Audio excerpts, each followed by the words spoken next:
প্ৰিয় দৰ্শক, আজি মোৰ চেনেল সখস্তিকলাৰ মাধ্যমেৰে আপোনালোকৰ সন্মুখত বিশ্ব পৰিৱেশ দিৱস উপলক্ষে তাৰ লগত সংগতি ৰাখি এটি কবিতা লৈ আহিছো। আহক আমি কবিতাটো উপভোগ কৰো। ধন্যবাদ। নমস্কাৰ, মোৰ নাম স্বপ্না কলিতা।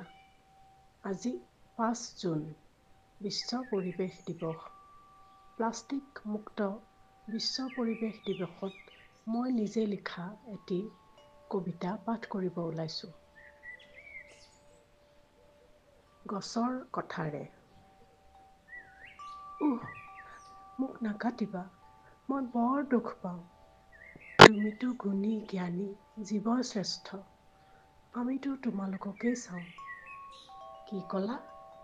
মোক বেছি বহুত টকা পাবা, ঘৰ চলাবা, লাহ বিলাহত জীৱন কটাবা। কিন্তু মোৰ ভঙা ঠানিবোৰ, মাটিত পৰা শুকান ডালবোৰতো নিব পাৰা। মই যে জীৱিত। মোক নাকাটিবা, মই বৰ দুখ পাওঁ। মই ফুল দিওঁ, ফল দিওঁ, সেইবোৰোতো বেচিব পাৰা। আৰু কাৰ্বন ডাই অক্সাইড লৈ তোমালোকক অক্সিজেনোতো আমিয়েই দিওঁ। কেনেকৈনো জীয়াই থাকিবা আমাৰ অবিহনে? আমি যে দুয়োৰে পৰিপূৰক। গছ থাকিলেহে মানুহ থাকিব, কথাষাৰ কিয় নুবুজা?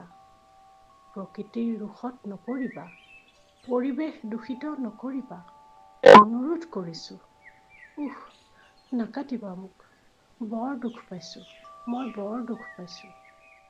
ধন্যবাদ।